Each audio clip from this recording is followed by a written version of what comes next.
se entrou todo o mundo. Creo que sí.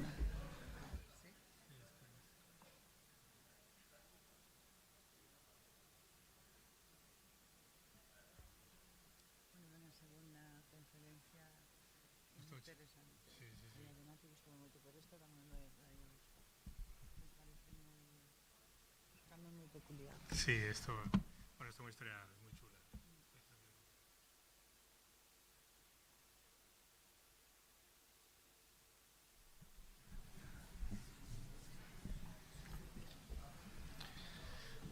Empezamos.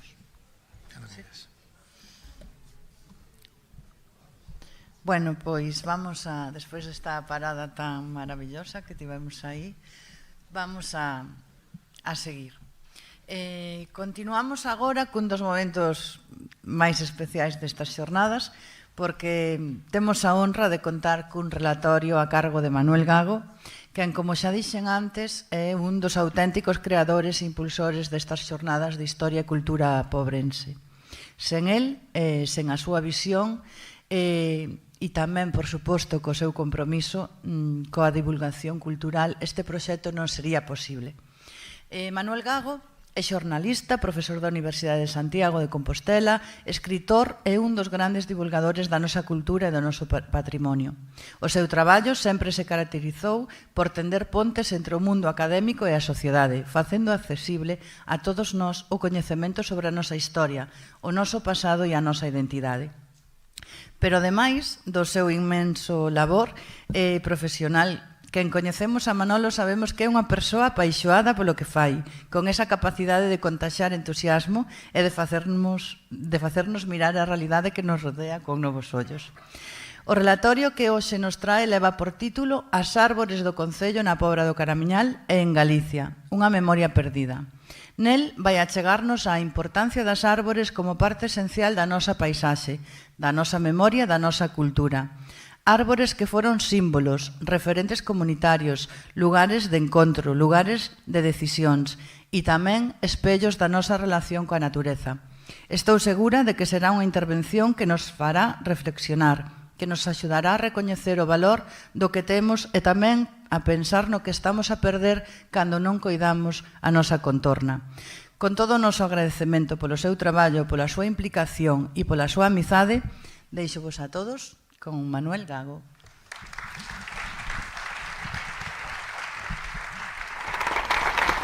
Moitas grazas, Patri.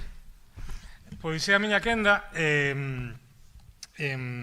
Eu vou falar alrededor de unha historia que eu penso que é maravillosa, que está no corazón mesmo da nosa vila, no centro do que a nosa vila é, en como a nosa vila naceu. É unha historia moi pouco coñecida que vamos a intentar a poñer aquí, explicar e poñer en contexto e que temos a sorte de que conservamos un documento privilexiado no que se nos fala desta historia. Como digo, está no núcleo, no corazón da nosa identidade, no corazón máis fondo, e, por lo tanto, un pouco, pois é moi emocionante poder falar disto e, de alguma forma, poder recuperar a memoria dun lugar que foi moi importante para os nosos devanceiros. Para entender esta historia temos que situarnos no propio nacemento da vila da Pobra do Caramiñal, que é un nacemento bastante oscuro, no sentido de que nos falta documentación para saber un pouco como naceu especificamente a Pobra. Ainda que sí sabemos en que momento ou a que fenómeno histórico-cultural está asociado, que é a conquista do mar. A Galicia da Alta Idade Media, é dicir, a Galicia un pouco do primeiro reino alto medieval, do século VIII, do século IX, do século X, é inicialmente unha Galicia que está virada cara á terra, virada cara aos cultivos, cara á labranza, cara a unha economía pois de labradores agraria e digamos moi concentrada pois digamos en estes espacios do interior. Esa historia ficou na memoria oral, na tradición de moitísimas das vilas mariñeiras de Galicia. Cando, logo falamos diso, cando se expresa moitas veces que o Concello estaba noutro lugar, que a Igrexa estaba noutro lugar, que ese outro lugar sempre está cara dentro, cara ao monte. E moitas veces está casi no punto do límite entre o monte e os cultivos. Sempre ese lugar un pouco de orixe, ese lugar de que a vila non existía, que apareceu nun momento, pero que antes a terra estaba en outro lugar. Entón, alrededor do século XII, no caso galego, século XII, século XIII, se produce unha profundísima transformación económica e social en Galicia. A piratería vikinga e a piratería musulmana reducira moitísimo a súa intensidade, as economías iba abrindo, a monarquía iba fortalecéndose, e iso provocou unha especie de febre do peixe, febre dunha economía na que de repente o comercio se abría, era posible comerciar con outros lugares, se podía salgar, se podía preservar o peixe. Entón, diferentes núcleos aristocráticos e, sobre todo, pois, no caso galego, dous grandes reis galegos, dous grandes reis de Galicia que están enterrados na catedral, Fernando II e Afonso VIII, promoveron a creación, digamos, de boa parte da rede urbana e vilega de Galicia. É dicir, boa parte do que hoxe Galicia nas súas redes en vilas como Coruña, en vilas como Noia, vilas como Pontevedra, vilas como Sarria. Boa parte foi fortalecida polos reis, en gran medida, que outorgaban a xente que vivía ali pois certos privilexios e un réxime de liberdades pois que non tiñan, digamos, a xente do rural para que se asentaran ali, non? Xunto con eles, pois outros membros da aristocracia, por exemplo, o Burgo, que está cerca da Coruña, pois foi creado polos Traba, e tamén participou o mosteiro de Sobrado, de alguma forma. É dicir, houve unha especie de momento, por un lado, por parte dos aristócratas, por xenerar unha especie de emporios comerciais e marítimos, pero despois tamén unha propia dinámica dos pescadores que empezaron a ocupar tamén eses espacios. Hai un cartulario, hai un texto dun veneciano, dun navegante veneciano moi bonito, que fala de como cando tiñas que fondear na illa de Sálvora, é un texto creo que do século XIII ou XIV, fala de que ti sabes que fondeas cando das a volta a Sálvora e de repente se ven unhas cabanas, as cabanas dos pescadores ali. E os pescadores movíanse casi como nómadas, a veces, tiño a impresión, e asentaban cabanas, e esas cabanas pouco despois foron nacendo en lugares. En a Pobra non sabemos moi ben como sucedeu, non sabemos se primeiro foi o ovo a galiña, non sabemos se primeiro houve conxuntos de pescadores, logo diremos que un pouco a tradición oral que se conservaba na Pobra no século XVII falaba deses orixes. Si sabemos que as primeiras referencias escritas da Pobra son de finais do século XIV. É dicir, antes publicou unha Miguel, esta outra, sempre se pensaba que a Pobra que era máis antiga, pode serlo, pero nos faltan os documentos, en parte porque moitos desapareceron. Eu creo que faltan por aparecer cousas ou falta porque vexamos cousas, pero digamos un dos momentos máis efectivos que xa se ve a Pobra plenamente asentada é a finais do século XIV, que é un momento, hai que dicir, bastante tardío. Posiblemente, eu creo que a Pobra existía xa antes, pero non sabemos. E existía, como se te he comentado, como unha fundación deste grupo de aristócratas ou deste grupo de poderosos, máis ben de Galicia, e en este caso asociado ao señorío máis importante de Galicia, que era o arzobispado de Santiago. O deán da catedral, non o arzobispo, o deán da catedral, polo tanto, é un vinculado directamente, a Pobra estaba vinculada directamente á catedral de Santiago. Entonces se funda unha Pobra e se articula un poquinho todo eso. Como vos digo, as primeiras referencias que temos son de finais do século XIV. Isto é importante. Este a Casa do Deán que hai hoxe en día, ser un cargo moi importante. Eu creo que teño contado aquí unha vez que falando co deán da Catedral de Santiago, e dice, non, son da Pobra do Caramiñal. O primeiro que me dixo, aparte son da parroquia do Castelo. E dixo, debedesme un castelo. Porque yo votamos abaixo, non? Na Pobra botou ya abaixo o castelo o deán durante as guerras irmandiñas, e estaba indo un pouco resentido, señor. Pero debemos un pouco ese castelo. Bueno, pois, esas orixes da Pobra están moi vinculadas, como os digo, á economía mariñeira, non? A explotación do mar e o comercio deses produtos mariñeiros.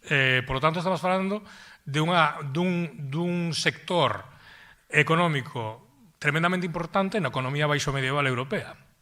Ese mar que conduce mercadorías e ese peixe que ten un alto valor engadido para vender que abre os portos e comunica portos de toda Europa, tanto do Mediterráneo como do norte de Europa. A tradición oral que se conservaba na Pobra a principios do século XVII, isto aparece nas memorias do arzobispado de Santiago, de Jerónimo de Ollo, nos fala desa xente, non? Nos fala de como a xente a principios do século XVII falaba de que su principio foi dos pescadores que venían a pescar pulpos. Casi nos fala un pouco dese nomadismo de pescadores que se acercaban a un sitio, durante un tempo estaban ali, pescaban. Esa é a economía que preside o documento que vamos a ver. Esa economía que dá razón de ser ao documento que imos ver. Bueno, isto é unha cousa con curiosidade que cando falamos da fundación da vila, de alguna forma a nosa xeografía política ou administrativa reflite perfectamente ese mundo, non? É dicir, aí vedes... aquí está. Aquí vedes San Isidro, non? Parroquia de San Isidro. Aquí vedes a parroquia de Lesón. E aquí vedes o ñasco que se lle meteu no seu momento a parroquia de Lesón para crear a parroquia de Santiago de Odeán. Para crear a Pobra de Odeán. Que vese claramente que non é algo natural. É dicir, todas as parroquias apuntan cara a montaña, non? Cara a Curota, pechan por aí. O Caramiñal veu despois e o Caramiñal tamén. É un ñasco, en este caso, máis grande que lle meten ao sobre. Que lle meten para arriba. Pero na Pobra quedou aí como unha especie de espacio de reducto, non? Posto ali no medio dun bello entramado de parroquias altomedievais, é moi limitado ese espazo urbano que é onde está sucedendo todo isto a finais do século XIV e a principios do século XV. E que é o que está sucedendo? Pois algo moi curioso. O Barbanza, como vos digo, estaba moi sometido a Santiago de Compostela, a catedral. Foran surdindo pois toda unha serie de pequenos núcleos mariñeiros, un pouco de diferentes maneiras, que a principios do século XV pois, están todos en activo dunha economía florecente. Deles o máis relevante en ese momento, a principios do século XV, é a Pobra de Odeán, pero tamén está Palmeira, tamén está Santa Uxía, tamén está Rianxo. Cada un deles ten cada un seu castelo. Está aquí tamén Elena, unha antigua compañeira estudante da compañera na Facultade de Xornalismo, que estes días estábamos falando tamén sobre o castelo que parece estar que estaba na Illa da Arousa. Todos estes portiños con súa pequena torre, esas torres controladas moitas veces pola Mitra Compostelá, é dicir, por Santiago de Compostela, e moi vinculados ao porto que hasta ese momento existía, que era Padrón. Cando falamos de Padrón Pontecesures, pensémolo un pouco en ese espacio, non? Moi vinculado a Padrón. Padrón era o porto histórico de Compostela, o gran porto histórico, e porque en él se concentraban motivos xeográficos, motivos estratégicos e motivos incluso lendarios. Padrón era o lugar ao que chegara o corpo do Santiago Apóstol nunha barca de pedra. Era un lugar no que había varias das marcas identificatorias de Santiago, o lugar no que tamén predicara Santiago en vida, que no Santiaguiño. Era un lugar no que estaba a Rocha Branca, unha fortaleza, unha das fortalezas episcopais máis importantes, e era o punto, incluso o punto máis rico, máis destacado desde o punto de vista comercial, xa que a época romana. Era un lugar moi importante, unha vila moi vinculada a Santiago, pero que tiña os privilexios moi claros. Non só iso, é dicir, Padrón era o lugar no que de alguna forma empezara a saída de Santiago Mar. Ali foi onde se construiu a Mariña de Guerra do arcebispo Selmírez, que foi a primeira mariña de guerra, creo que se fixo na Península Ibérica. Mandou traer a carpinteiros xenoveses para construir eses barcos, que era moi simpático porque eran uns barcos para defender a costa galega da piratería en aquel caso, normanda, pero sobre todo musulmana. Pero claro, cando non había piratería musulmana, as instruccións que teñan os barcos eran facer eles piratería en Portugal. É dicir, este era un mundo de as categorías de bons e malos, de tal. Non hai que ver así, hai que verlo de outra forma, non? Entonces, en Pontecesures fora onde se fixeran estas barcas, as Torros do Oeste era unha das grandes fortalezas Chaveselo do Reino de Galicia, que se decía unha das grandes fortalezas. É dicir, había todo un núcleo en Padrón que restrinxía e que tiña unha serie de privilexios, que é do que vamos falar. Eses privilexios debía ser unha cousa mortal, é dicir, na vida cotidiana. A xente da Pobra e do resto das vilas da Ribeira Norte da Ría, é dicir, as que falábamos, Rianxo, Palmeira, tiñan que ir descargar a mercadoría e mercalos a Padrón. É dicir, isto no día a día, había que facelo. Obviamente, xa nos podemos imaginar que isto non se lle facía demasiado caso e que era un motivo de conflicto, de confrontación tremendo entre todas estas vilas que, claro, vían un enorme prexuízo económico e un enorme prexuízo ao seu desenvolvemento como vilas porque estaban limitados incluso por un privilexio que en aquel momento será terrible porque as condicións de navegación do Ulla para arriba que pouco a pouco se iba cegando e que era un lugar pois moi complicado para desembarcar, xa non eran as mesmas. O mundo xa non era o mesmo que no século XII. No século XII, Pontecesures e Padrón se convertiran na chave de entrada de enormes riquezas para Santiago de Compostela e un lugar, unha vía de penetración absolutamente fantástica para Galicia como xa fora en época romana. Pero esas condicións cambiaran no século XV, sobre todo por esta economía máis dinámica no que estas vilas, no que a Vila da Pobra e outras, tiñan armadores, tiñan barcos importantes, navegaban eso en distancias moi grandes, tiñan unha enorme economía pesqueira e estaban basicamente taponados. Entón, como vos digo, isto era unha fonte de complicación a principios do século XV tremenda. No primeiro, especialmente no momento no que a Pobra empeza a facerse, empeza a aparecer na documentación, aparece por estes signos de confrontación, porque se está enfrentando continuamente a este bloqueo, digamos, de privilexios de Padrón que lles impedía desenvolverse como vila.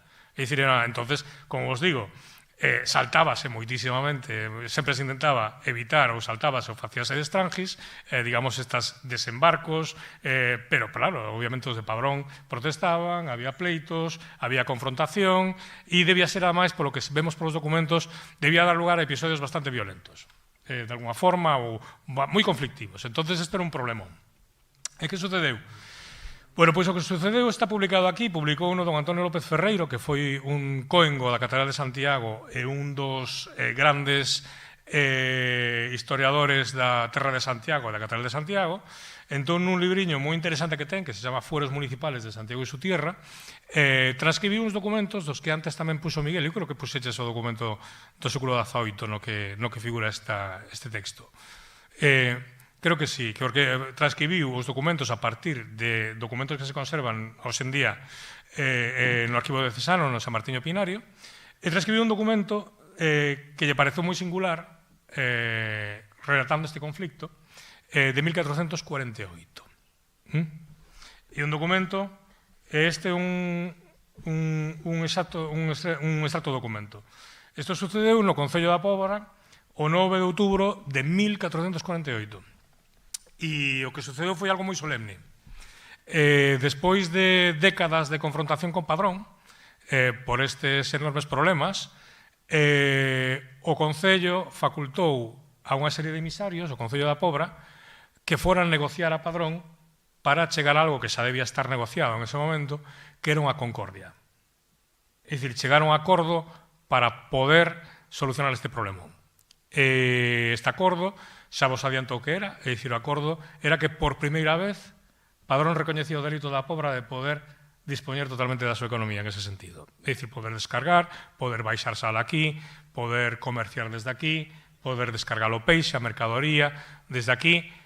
Padrón recoñecía por primeira vez formalmente que a Pobra podía facer isto. Isto é un elemento clave para o desenvolvemento da Pobra. Se ven, a Pobra tiña, cada vez que quería facer algo novo con eso, tiña que ir pedir permiso ao Concello de Padrón. E tiña que pagar unha serie de cartos anuais para reparar a muralla de Padrón ou para a igrexa de Padrón. Entonces, había un arzobispo que era de Isorna, Álvaro de Isorna, que é o que estaba un pouco detrás e foi o que aportou a Concordia, e foi a primeira vez que se chegou esta Concordia. Isto despois seguiu sendo moi conflictivo moitísimo tempo, porque obviamente o acordo foi un acordo, pero non funcionaba ben, e isto seguiu dando conflicto despois. Pero foi a primeira vez que a Pobra chegou a este acordo, que era crítico e vital para o nacemento e desenvolvemento da vila en aquel momento, dunha vila florecente da Idade Media Europea do século XV. É dicir, un exemplo moi bonito que podemos ver en moitas outras vilas da costa europea, non? A clave desto, bueno, hai cousas moi bonitas aquí, por exemplo, o nome do alcalde, que é Xoán de Astorga. E despois hai un oficial do Concello que se chama Martín Corso. Corso. Nos estamos vendo aquí un mundo... Sería de Córcega? Pois non o sabemos. Pero estamos vendo un mundo multinacional. Unha vila que nace de cero a partir do mar, non da terra, non? Ou de diferentes lugares. Hai un Durán, por certo, que tamén era alcalde. E a clave do documento... Bueno, entonces vemos como ya en poder ao cura de Palmeira, a Sancho de Castro, a Alfonso Giance, que vai ser un apelido que logo vai ter longa percorrido na Pobra, e outros 5 veciños para que fose negociar a Padrón. Para que fose negociar a Padrón a carga e descarga. E a clave desto, e a motivo desta charla, está en algo que di. Di, o Concello e os homes vos, que era como chamaba un pouco a xente que participaba do Concello, os homes vos, xuntos, segundo han uso e costume, é dicir, dicíndonos que isto xa ven de atrás. Isto é moi importante, é unha fórmula retórica administrativa dos documentos, pero no que nos di, posiblemente que nos están falando de algo que vai moi para atrás. Na Idade Media, igual que no Antigo Réxime, que as cousas viñeran de atrás, que estiveran legitimadas polo tempo era importantísimo. Era a razón, o motivo, a justificación das cousas que eran de uso e costume. Entonces, cal era o seu uso e costume? Que se tiñan que sentar debaixo a oliveira da vila. A oliveira da vila, a árbore da vila. E ali é onde tiñan que tomar o gran acordo. Debaixo da gran árbore da vila. É dicir, non son todas as árbores, é unha árbore específica que é a oliveira da Vila da Pobra. Entonces, este documento é tremendamente singular, ahora vamos a falar máis, porque nos fala de como, seguramente, cando eu estou dicindo, se alguén vai tomar un gran acordo debaixo dunha árbore venerable, a que vos soa? A árbore de Guernica. Esta é a última toma de posesión dun presidente de Euskadi, que é Imanol Pradales, en 2024, debaixo dunha árbore na que se toma o acordo de Guernica. Todo isto é unha cousa moi bonita de ver antes de seguir aí, que isto ainda puxen agora mañán, que, como vedes, un pouco como é a fórmula destes documentos medievais e os problemas que había, non? E como di, por nos quitar de moitos pleitos, contendas, peñoras, roídos e escándalos que se recreceron entre os nosos predecesores os tempos pasados e recrecen hoxe en día entre nosotros, entre os de Padrón e os da Pobra, que levaban xeracións de problemas. E pódense recrecer o adiante os nosos sucesores. É dicir, faz as cousas polos teus antepasados, por ti e polos que van vir. E dicen, sobre a razón da salga e descarga que se quería facer na ría e devante a dita Vila da Pobra. E dice, por selo de bon amor, sosego, paz e tranquilidade, dos nosos placeres, libre e espontáneas vontades, vimos a tal avinza e acordo, concordia, pauto e composición. Se fixadevos que texto máis bonito da forma de fixar as cousas, non? Bueno, pois, como os digo, que é o que temos aí? Pois algo que en Euskadi se conservou e o motivo de identidade e de orgullo dos vascos, que é a árbore de Guernica. Que é, digamos, un dos últimos sobrevivintes desta bella tradición que non pertence, desde logo, nin ao País Vasco, nin pertence só á Pobra, sino que é unha bella, antiquísima tradición europea que se engancha por toda Europa, pero que só sobreviviu en algúns casos. No caso de Guernica, por exemplo, este é un cadro moi famoso, moi interesante, de 1609, de Francisco Mendieta, vese a xura dos foros do señorío de Vizcaya, aí vedes a Fernando Católico, 1476, xurando os foros de Vizcaya, debaixo da árbore que está aí atrás. Non sei se a vedes. Aí está, non? A árbore un pouco detrás do trono, tedes aquí a árbore de Guernica firmando. Non só se firmaban os foros, é dicir, esa árbore ou esas árbores, pois eran as árbores baixo que se tomaban os acordos, baixo as que se declaraban a xustiza, os pleitos, baixo as que se facían xuramentos e promesas, eran estes lugares especiais. E como vos digo, non veñen só de Galicia ou non veñen só no País Vasco, é dicir, ten que ver, entronca cunha bellísima tradición, que é a presencia dos carballos ao longo de toda Europa, e non só en Europa, pero como instrumentos venerables da relación co tempo e co sobrenatural, non? Isto podemos ver en moitísimas culturas das que Galicia comparte ou colle retazos. Podemos verlo, por exemplo, na religión céltica cos carballos.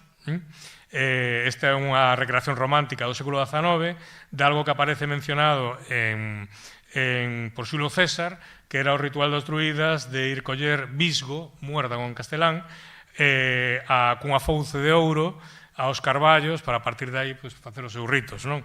Este grabado é moi interesante porque se ve aí o cura que non está nada por a labor desto, que está, de feito están todos mirando para o cura sorprendidos porque aparece aí a Martiño de Dumio ou o seu equivalente a berralles a dicirlles que iso non pode ser. Tamén iso nos fala de algo que vamos a ver despois, que é esa confrontación. Outra bella árbore que está no centro das narrativas mitolóxicas europeas, Yggdrasil, a árbol dos 9 mundos, que era a propia das mitoloxías nórdicas, e o seu tronco era Midgard, o tronco da árbore, que era o mundo material no que nos vivíamos, na parte máis alta, na copa, onde estaban os astros, que se chama Asgard, e abaixo, e estaba tamén a terra dos deuses, que era o Valhalla, o famoso dos vikingos. Pero digamos que a metáfora do mundo, o mundo se expresaba a través dunha árbore. É dicir, a árbore que conectaba diferentes mundos, non? Ou, por exemplo, Zeus, que o vedes aquí co carballo cerquiño, a encina de Dodona, que era un dos oráculos máis famosos da antigüidade, un oráculo moi bonito, porque sabedes como os sacerdotes interpretaban o futuro grazas ao carballo de Dodona, a encina de Dodona. Tiña que esperar que houvese vento, o vento movía as ponlas botaban follas, e según botaban as follas, se interpretaba o futuro, según voaban as follas do carballo. Así de simple. Aparte, supoño que podías interpretar o que querías, que era o mellor de todo isto. Propiedades, polo tanto, carballo como desvelador, non? Do futuro, do destino, como un árbore, non? E no caso galego, esta imaxe é a primeira vez que a presento, non lle saquedes fotos porque ten que salir en outro sitio despois. É unha recreación do Medulio. O Medulio foi o episodio final das guerras de conquista do noroeste peninsular, as guerras de conquista que afectaron a Galicia, Asturias e Cantabria. Debeu suceder alrededor do ano 16 a.C. e Orosio, que era un historiador galaico romano moi posterior, nos di que flumine minium imminenten, que estaba ao carón do río Miño. E aquí, digamos, o que fixeron os romanos foi rodear este monte. Moi curioso, porque boa parte no mundo atlántico, nas crónicas romanas, cando falan dos episodios finais con un montón de grupos indígenas da zona atlántica europea, pasa o mesmo con Escocia, pasa en Cantabria, ou pasa con Medulio, o último episodio final nunca é nun castro, é nun monte. Non sabemos por qué, non sabemos a que se refiren con monte, pero cando os romanos queren falar dun castro, din un castro. Teñen varias palabras diferentes en latín para designar un lugar fortificado. Pero en Escocia, na actual Escocia, en Caledonia, en Cantabria ou aquí, o último lugar é un monte. É dicir, de alguna forma a xente se refuxia nun monte. Non sabemos por qué, pero o que sí sabemos é que a xente neste monte fixo unha especie de grandes banquetes e se suicidaron bebendo zume de teixo, que é outro dos grandes árbores sagrados do noroeste e tamén das Illas Británicas, o teixo. Beberon ese zumo de teixo e non só por as súas propiedades seguramente malignas, é dicir, que facían de veleno, sino porque o teixo sempre interpretado ainda hoxe en día nos cemiterios, digamos na zona de Asturias, Cantabria, pero tamén Escocia, en Inglaterra, o teixo é o que comunica o mundo dos vivos co dos mortos, porque os teixos estenden moito as raíces, entonces tocan os osos de todos os mortos que están no cementerio. Por eso ten que haber algo aí. E aparece así nas representacións do noroeste peninsular, en diferentes lugares do noroeste peninsular, aparecen os teixos sempre representados nas laudas funerarias, ou que pon árbores esquemáticas que pola súa forma se estima que poden ser teixos. Estas árbores que fan un pouco de psicopompas de conexión entre a vida e a morte, entre o mundo dos vivos e dos mortos. E que temos moito en Galicia, moi presente. Por exemplo, este é a capela de San Cibrán de Dumio, que está en Catoira, no que é unha carballeira moi ampla, moi grande, e no que ademais a tradición dos romeiros é que cando teñen que vir, teñen que plantar un carballo. Ou teñen que vir, se teñen unha ofrenda, pois van ofrecidos, igual que nos vamos detrás dun cadaleito, pois eles levan un carballo e o plantan nesa carballeira. É dicir, o carballo con esa función de leña valiosa, de madeira valiosa, de leña que pervive, de leña que sobrevive e que sigue moi presente de alguna forma nas nosas carballeiras. Pero este ten un sentido religioso. Estas as árbores de Galicia, as árbores sagradas, son moi variadas e hai moi do tipo. Esta é a miña preferida. Non sei se coñecedes o carballo do Pelete, que está na aldea da Lama. Como di un amigo meu da Lama, di ali un sitio no que os lobos baixan en vez de subir. É un sitio, unha aldea que está nunha zona moi montañosa da Lama, pero que tamén está no camiño ao Ribeiro. Entonces, esta xente non tiña viño, estaba nunha zona moi montañosa, todos os anos vai unha comisión encargada a comprar o viño para a festa, para a festa do Pelete, que se compra comunitariamente, se garda nesta adega de aquí atrás. Aquí se garda o viño que se vai comprar ao Ribeiro. Van todos os señores da aldea, ali nunca hai problemas para encher esa comisión de festa sempre está completa, e cando veñen co viño, cando traen o viño de volta aos adegueiros, o primeiro que teñen que facer é coller un pipote do viño e darlle de beber o carballo. Así que o carballo proba o primeiro viño do ano que chega ao Pelete.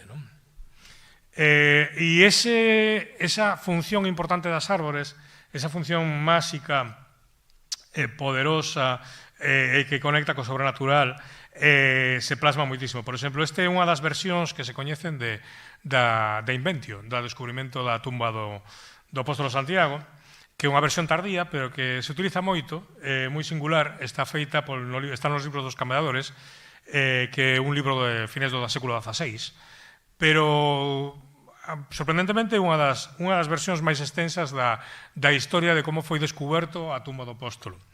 E entón nesta versión aparece algo que non aparece nos textos medievais e que ten que ver coa presencia destes robles, destes carballos na cultura popular galega, que fala de que a tumba do apóstolo, é dicir, a arca marmórea, estaba nun monte grande aberto de matas e robres moito furiosas, e no medio estaba un robre máis grande, máis alto que todos, e sobre del se puña unha estela máis grande que as outras, e debaixo dese roble é onde estaba a tumba de Santiago. É dicir, hai un espacio moi importante. E estas funcións, eu tamén quero aquí invocar dúas historias da Pobra que nos falan alrededor da fermosa relación entre as árbores e tamén a Pobra, dúas historias que eu pude recoller, que teñen que ver con esa dimensión sagrada das árbores, pero tamén con esa dimensión das árbores entre dous mundos. Das árbores entre os antepasados, os devanceiros, o pasado e máis nós. Esta contaba meu avó, Ramón Mariño Millán, que falaba que nas profundidades do Barbanza había unha cova, nesa cova había un lago, porque o Barbanza dentro está cheo de auga, e o día que rebente o Barbanza afogamos todos, dicían. Había un día que iba a eso suceder, o sea que eso aquí, a Apocalipse vai vir de arriba do monte. O tsunami vai vir de arriba, non de abaixo. Falaba de que había unha pereira de peras de ouro. Unha pereira de peras de ouro que estaba no medio dunha illa, no medio dun lago, e que o día que esa pereira secara sería ese día. O día na que o Barbanza se abriría e todas as augas sairían. É un árbore de outro mundo, é un árbore que aparece dunha forma ou doutra, na que é moi original esta historia. Esta árbore é moi propia das culturas célticas e atlánticas, o tema da froiteira, a Balón, donde vai o rei Arturo, e a Illa das Mazás, a Illa das Mazanceiras. Entonces as froitas aparecen moitas veces así. E outra historia que nos conecta moito co pasado da Pobra, de alguma forma, contaba a señora Juana de San Lázaro, que ela contaba como cando ela había goiros de morte, abría a porta da casa ou había as fiestas, de repente cambiara a paisaxe. E toda a paisaxe ali de San Lázaro estaba chea de laranxeiras, cheas de laranxas. Ela sempre que vía laranxas e laranxeiras sabía que iba a morrer alguén na aldea. E isto é moi curioso porque a Pobra foi un lugar de laranxos moi importante. No século XVI, no século XVII, as crónicas falan de que era un dos lugares dos que había máis laranxas do reino e se vendían moitísimas laranxas, se exportaban moitísimas laranxas. Había un comercio internacional de laranxas que salían de aquí. A visión que hoxe temos da Pobra é moi distinta a como debía ser no século XVI se chegáramos en barco. Se chegáramos no século XVI se parecería moito a, bueno, de alguma forma, a Malfi, a cousas así, é dicir, a portos rodeados de limoeiros e de laranxeiras. Entón é moi curioso que a señora Juana lembrar as laranxeiras como símbolo de morte. E hoxe en día na Pobra temos árbores venerables como a sobreira de Vilariño, que digamos, hai máis sobreiras ali ao redor de Vilariño, dunha extensión antes parece ser que bastante ampla de sobreiras, pero estas árbores siguen despertando para nós un tremendo vínculo emocional, e esta é unha sobreira que se lle ten moitísimo cariño, que é digna de ver, é digna de sentarse, pararse ali e sentar no medio, pasa a estrada todo ao redor, e é un dos pequenos monumentos naturais, que temos na Pobra, prácticamente casi nos confins do concello, pero moi bonito escoitar como a xente fala dela e darse conta de como os vínculos emocionais que chegamos a establecer cos grandes exemplares de árboles. Na memoria oral da Pobra existe esta idea de as árbores como un espacio público. Estas árbores nos espacios públicos dos campos públicos. En Carna de Quintáns, que non sei se estaba por aquí, me dixo que iba a vir, aí está. En Carna de Quintáns, entre as moitas cousas que sabe, contoume de como as vellas tiña moi claro que nas lindes dos campos públicos quedaban marcados estes carballos, con sobreiras ou con carballos, árbores vellas, árbores que duran, árbores que permanecen e que permiten ter usos e costumes durante moitísimo tempo, que aí queda, e baixo esos árbores, pois a xente bailaba, xogaba, facía vida, as árbores termaban tamén, tiñan a función práctica de termar das muradas, e ao mesmo tempo marcaban durante moitísimo tempo esos campos públicos. Era unha forma de crear memoria. Un árbore creaba memoria. Entón, aquí o que estamos vendo é esa tradición da árbore comunal fixo que en moitísimos concellos da Península Ibérica, e non só da Península Ibérica, sino do resto de Europa, existisen árbores que funcionaban de maneira solemne para as tomas de acordos veciñais e comunais. Este é o carballo cerquiño de Sotocueva, que está en Burgos, que é moi interesante, que foi talado polo arzobispo de Burgos no século XVIII, mandado talar. Isto que vedes aquí é unha cousa que fixo a xente forestal que traballa por ali, que quería recuperalo, e o que fixo unha pequena escultura, de alguna forma, un monumento no que puxo uns pollos de pedra para representar que aí se sentaban os meiriños e os representantes de todas as aldeas cando subían a Sotocueva, que é unha ermida que está no monte, un pouco nun centro das merindades, cando subían ali a tomar acordos debaixo dese carballo. É dicir, son pequenos monumentos civís, de alguna forma, que chegou hasta moi lonxe. Este é un dos...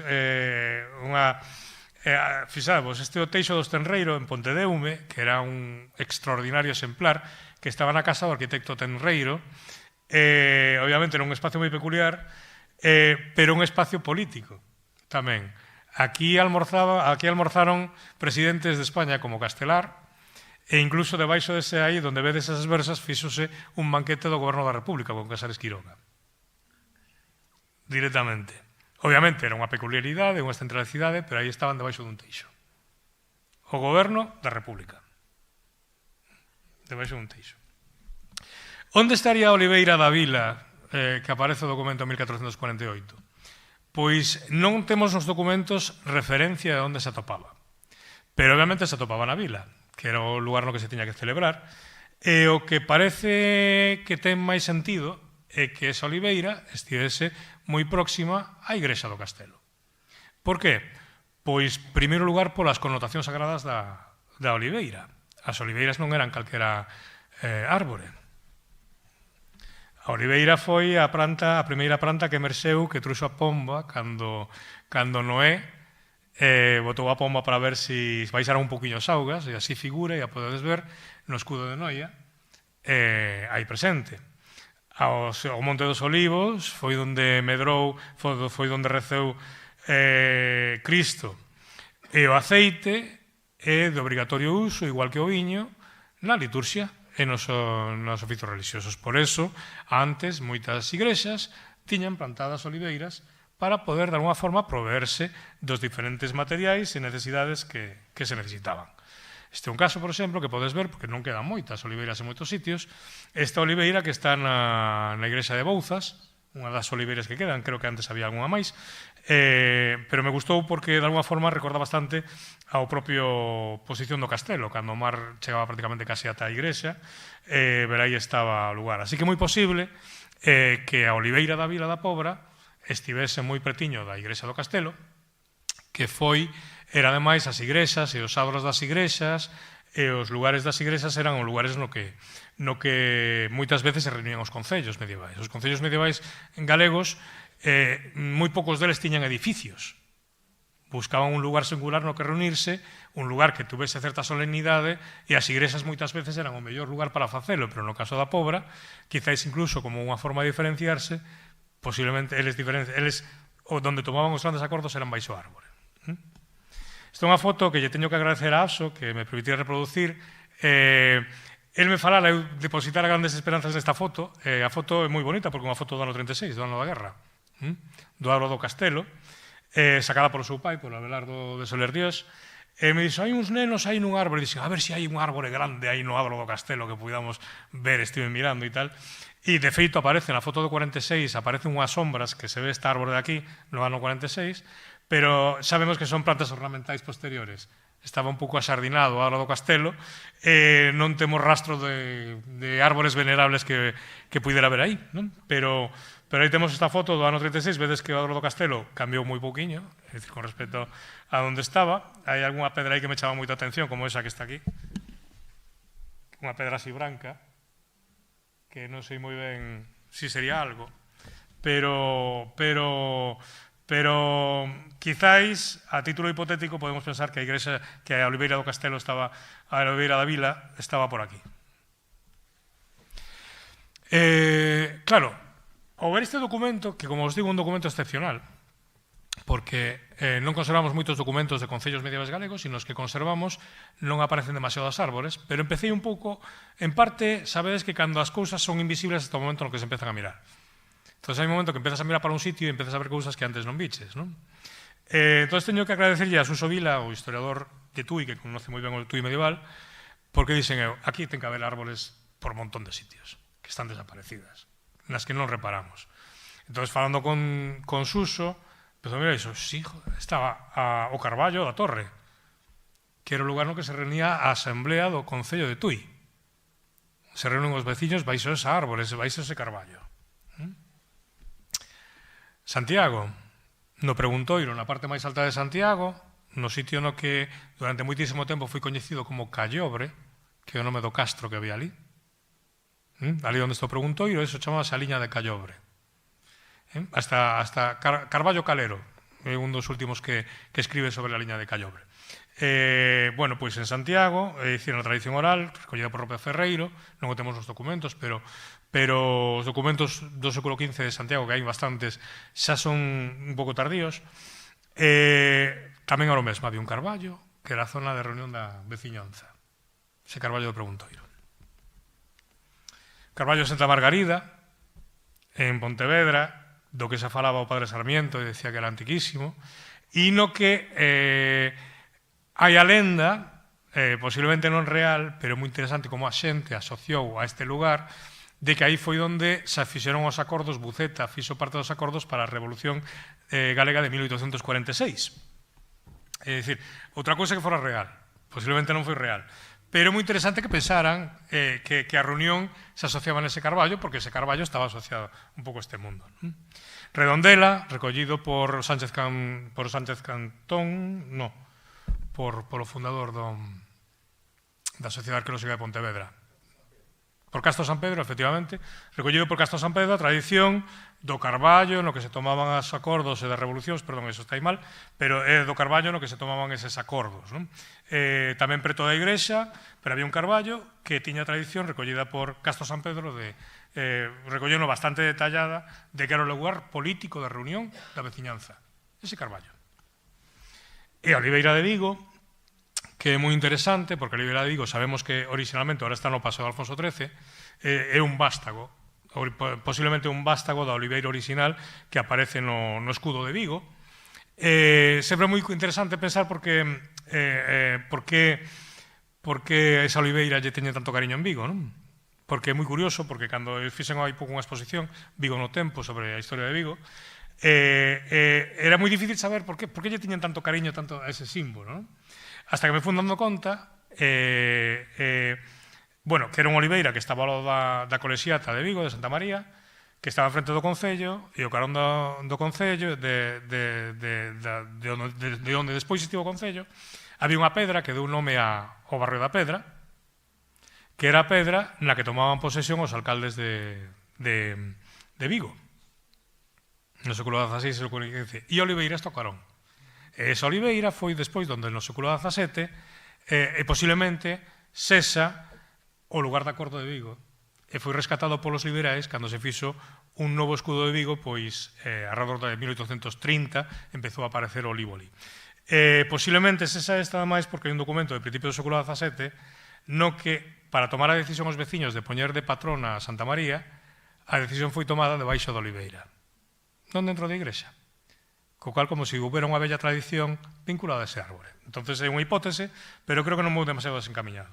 Ou, por exemplo, o Priñeiro do Brollón, que está no escudo da Prova do Brollón, hai moitísimos árbores nos escudos galegos, e moitas veces non se sabe por qué.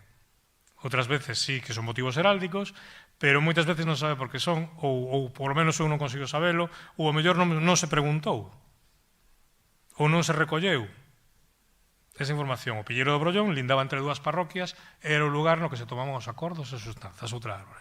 Así que esa historia que vedes en Guernica, tiñámonos aquí por todas partes, posiblemente, e desapareceu, unha memoria. Por que desapareceu? Pois difícil de saber. Si sabemos por que se preservou en Guernica, porque os foros e a mentalidade do pacto e a necesidade de legitimar os pactos foi moi importante en Vizcaya. Aí foi onde foron as guerras carlistas, é dicir, a árbore funcionaba como un símbolo moi importante de toda esa idea do pacto coa monarquía que existía no País Vasco. Pero aquí, pois, debe ser un conxunto de factores. É dicir, as institucións municipais cambiaron moitísimo no século XVI, se institucionalizaron, hubo cargos designados polos señoríos, pola Caroa, maior control administrativo, empeza a haber edificios de concellos, as antiguas institucións comunais, o sentido comunitario dos concellos foi desaparecendo, e tamén a propia igrexa, a partir sobre todo do Concilio de Trento, empezou a exercer un control moi grande sobre moitísimos símbolos anteriores. Empezou a dominar a paisaxe. É dicir, boa parte, cando se di moitas veces que as capelas no alto dos montes están cristianizando ritos antigos, nada deso, non es castro nada deso. Eso foi a igrexa a partir de Trento que empezou a controlar toda a paisaxe.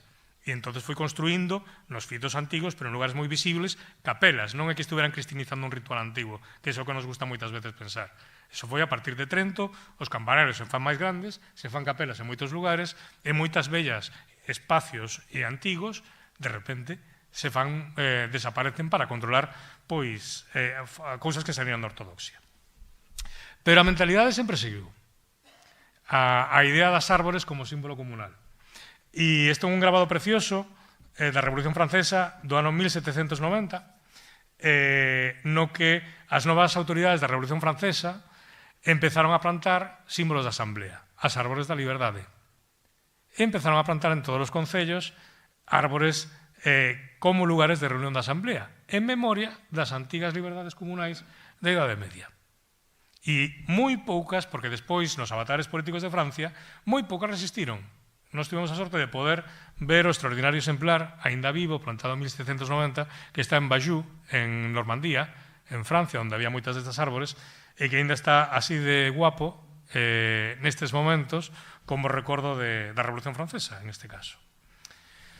Concluindo, a Oliveira da Vila é unha pequena xoia que temos guardada na documentación, un elemento singular da memoria civil e, sobre todo, un momento que é a testemunha do despertar urbano da Pobra e do nacemento da súa razón de ser como economía mariñeira. É dicir, foi a testemunha do momento no que a Pobra fixo un gran salto urbano e puido empezar a desenvolver moito máis a súa propia economía, a súa trama, non? E debido á rareza do documento, porque non é frecuente que se conserven este tipo de documentos medievais, tamén un elemento moi importante da cultura de Galicia que debe ser máis coñecido.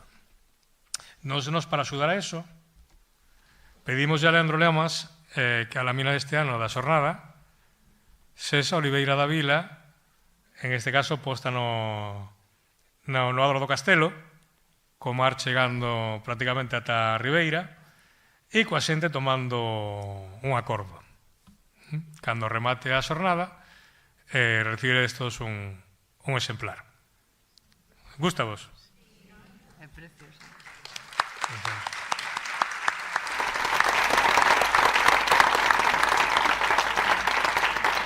Xa para rematar, creo que é unha historia moi bonita como para que, de alguma forma, volva a memoria colectiva, a memoria común. Entón, sería moi bonito que no adro do Castelo, ou en algún punto alrededor da igrexa, que se dispuxera algún fito de memoria, non sei como, non sei se tiña que ser unha oliveira pequena ou outro tipo de fito, que de alguna forma recorde o bello lugar no que os pobrenses naceron como vila, tomaron as grandes decisións que guiaron a Pobra da Idade Media, do Renacemento e Idade Moderna. Moitísimas grazas.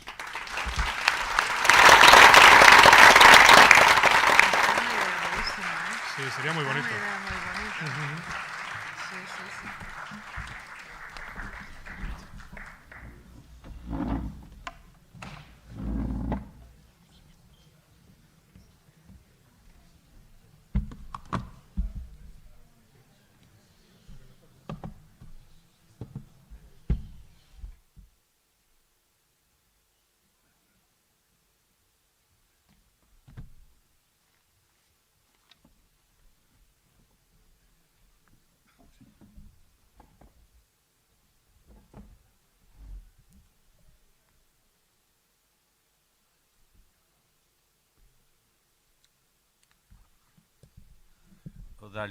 O da Oliveira vai a ser un poquinho complicado porque creo que patrimonio non nos vai a dar permiso. O mellor unha plaquiña, o mellor sí. Vai preparando 5 ou 6 liñas. Non sei, patrimonio é la leche, Os macetóns medran. Pero bueno, podémoslo intentar.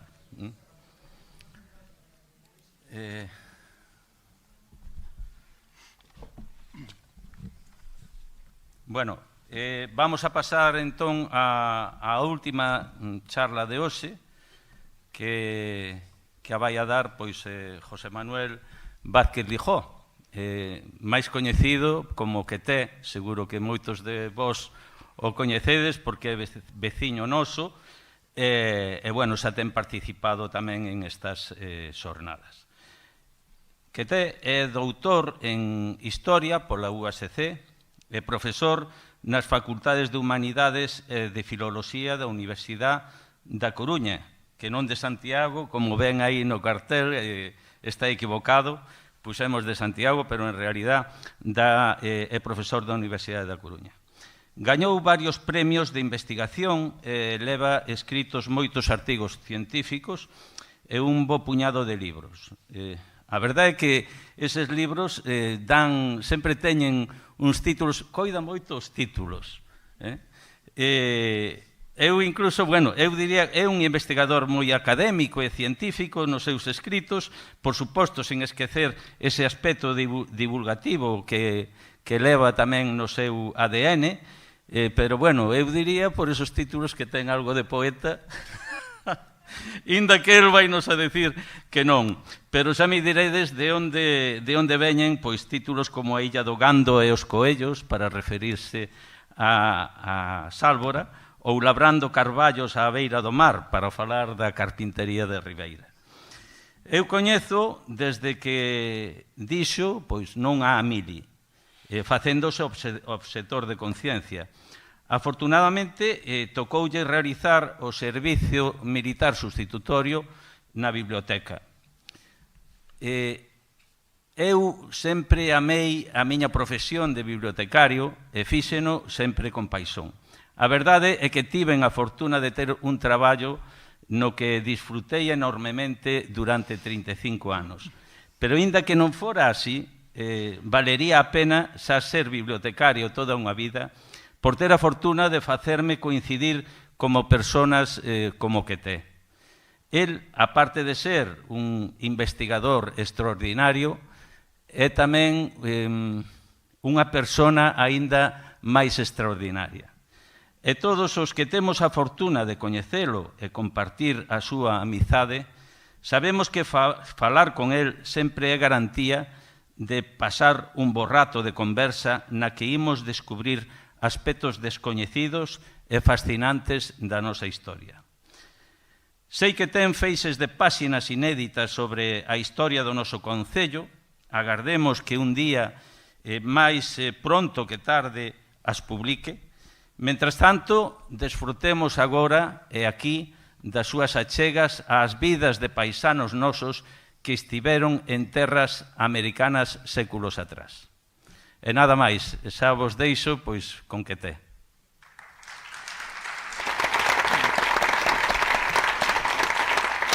Bueno, moitas grazas a todos. Bueno, non sei se merece estas palabras, pero quedaron estupendas, así que non lle vou levar a contraria. Bueno, el creo que sabe, alguén daqui tamén sabe que cando me convidaron a participar nestas xornadas, pois pensaba facelo sobre un grupo de burgueses da Pobra, de familias de certa posición, fomentadores de pesca, administradores de rendas, algún fidalgo, que alá por 1850 chegaron a Río de Xaneiro, a Río da Prata, a zona de Bos Aires, Montevideo. E por eso lle puxen ese título, porque esta expresión de facer as Américas é unha expresión relativamente nova, xurde en finais do 19 no 20, é dicir, é unha persona que vai a América e faise rico. Pero resulta que, e aquí teño que falar da miña querida dona que está aí diante, pois salvín dunha queima uns papéis, porque a verdade é que son un desastre de organización, e acumulo feixes e feixes de papéis. Entón, un día esgotouse a paciencia e botounos nunha bolsa de basura negra para ir ao contenedor correspondente. E hubo a sorte, non vos minto, que saía pa horta e vin a bolsa. E dixen, esta bolsa hai que levala á basura. E abrina. E resulta que había fichas que tomara, como esas que ves aí, tiña mellor letra fai 30 anos, sobre emigrantes aquí, no Barbanza. Entón dixen, pois eu teño datos do século XVIII, mira, bueno, pois vou a traballar por eles. Por lo tanto, isto tamén é unha historia de un rescate de materiais. Entón, pois fun hacia atrás. Entón, se hoxe fixera a ponencia, a charla, non lle chamaría así, chamaríalle, pois,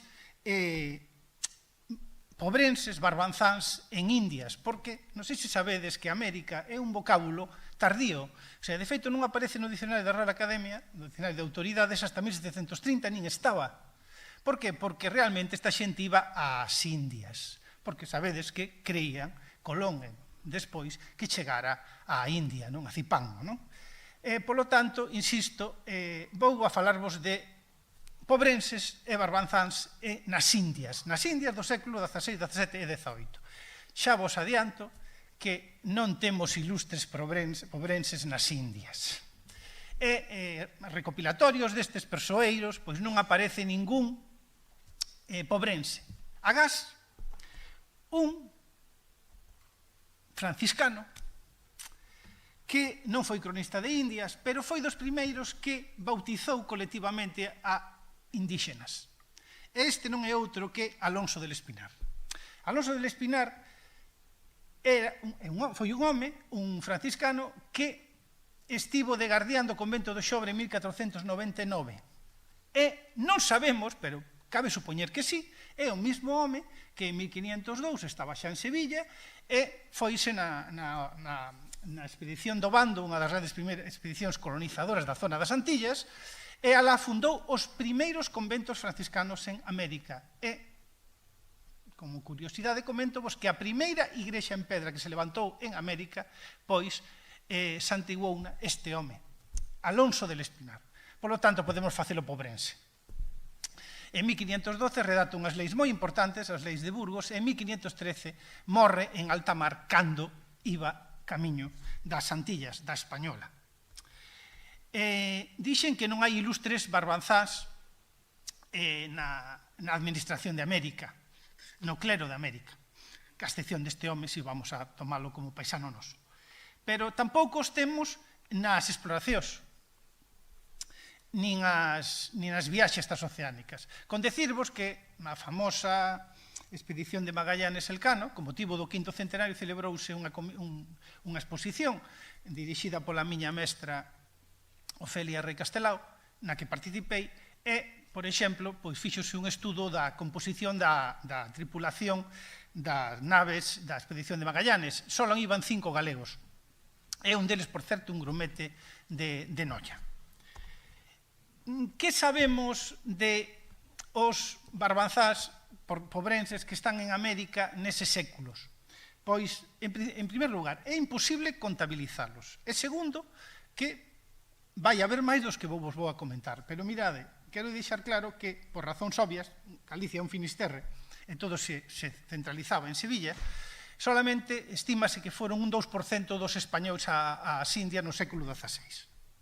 Pero hai a sorte de que se conserva algúns bens de defuntos, autos das autoridades con motivo do falecemento de un español en Indias. E un deles alude a Antonio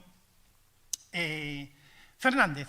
Antonio Fernández estivo en Indias na zona do que hoxe é México, daquela chamada Nova España. En concreto, estaba na zona de Osaka. É un exemplo de persoa que mellora socialmente, porque cando a súa muller presenta os papéis para reclamarlle a herdanza, como viúva, pois sinala-o como mariñeiro. Sin embargo, na documentación de América, de Nesapa, aparece xa como mercader, gallego mercader. Eu teño que confesarvos que cando me apareceu este topónimo non tiña nin idea de que era Nesapa, nin idea. Entón, investiguei un pouco, e resulta que me topei que daquela en Nesapa estaba desenvolvéndose moitísimo o cultivo de un cactus particular, o nopal, non para facer tequila, senón para extraer un tinte carísimo, a cochinilla a grana, que foi o terceiro produto que máis rendas lle dou á corona no século XVI, despois do ouro da prata. E con esa grana, pois, tintáronse magníficos cadros como este que ves aquí de Tintoretto ou este outro, digamos, retrato do cardenal de Diego Velázquez e moitos outros utilizaron, tamén se sabe, fixeronse investigacións químicas e utilizounos hasta Van Gogh, ainda que daquela xa empezaban os tintes químicos e foronse desenvolvendo este pigmento que era carísimo. Os que estedes interesados non temos tempo, pero que saibades que en internet, sino despois que mo preguntedes, hai un vídeo sobre esta exposición magnífica que houve en México fai uns anos. Ben, non se dedicou a vender cochinilla, pero sabemos que, polo seu inventario de bens, que vendeu diferentes cousas, diferentes mercadurías, como se decía daquela. Pois, por exemplo, contas de vidro, por exemplo, figas da azabache contra o mal de ollo, Agnus Dei de cera, obviamente para unha clientela española, non? E incluso seda chinesa, que chegaba no camión de Manila a Acapulco. Por lo tanto, estamos falando dos circuitos comerciais no que se movían este galego en particular. Cando morre, deixa 4.000 reais de prata. Lembrade, lembrade así, por iso comencen así. Estamos falando de moedas de prata, non moedas de vellón como en España. Por iso era moi apetecible realmente intentar facer as Américas. E deixa yo a súa viuda e a unha filla. Significativo o toponímico da muller, Catalina de Sevilla. Ela era pobrense, pero seu pai, posiblemente un mercader que estaba sentado aquí, viñera de Sevilla, que daquela era a cidade do ouro de Europa. Ben, sabemos que tiña cabalarías, 8 mulas e 4 machos. E por qué? Porque necesitamos para moverse por unha geografía moi complicada para levar e traer, como digo, mercadorías. Un coetáneo seu, Juan Fernández de Romai, que posiblemente sexa ascendente dos señores da Casa de Gollán do Castelo, posiblemente, pois este home tivo unha maior dimensión económica e social. Fixo negocios na Nova España, na zona de actual México, para que vos ubiquedes, Centroamérica, pero realmente o que se dedicou foi a ser tratante de mulas. No momento de morrer, tiña 140 mulas en propiedade. Fixo unha compañía comercial con un mestre de campo na que participou un irmán seu. Por lo tanto, xa temos ali a 2 pobrenses, neste caso, no virreinato do Perú. E fora tenente de correxidor de indios, que é un cargo da coroa. Por lo tanto, estivo traballando para a coroa.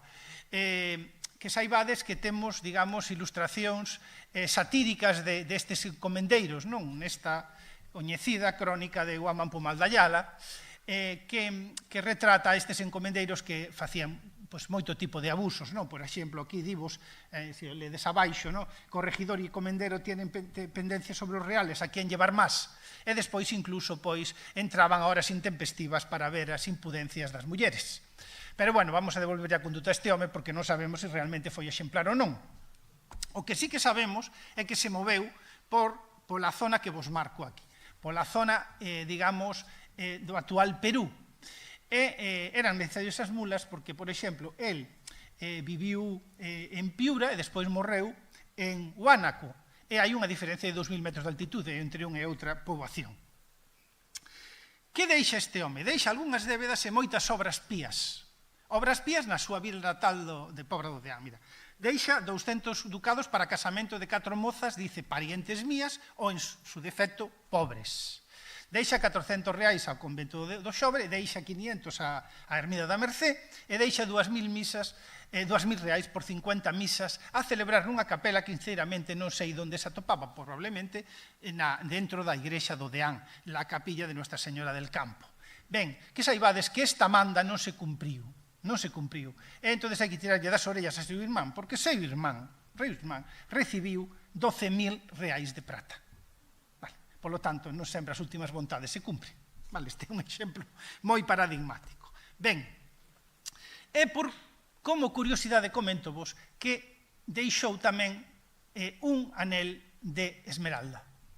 Tiña un anel de esmeralda que no seu testamento declara que debe poñerse nun dos dedos da Virxe do Rosario do convento dominico de Huánaco. E di textualmente, e que non se lo puedan quitar ni de maneira alguna enajenar. Isto non é un capricho, porque realmente había moito espolio de reliquias, deste tipo de reliquias. Non sabemos que foi deste anel, obviamente, pero temos a sorte de que se conservou esta extraordinaria peza de orfebrería que tiven a sorte de ver en Madrid fai uns anos, porque estaba exposta no Museo do Prado.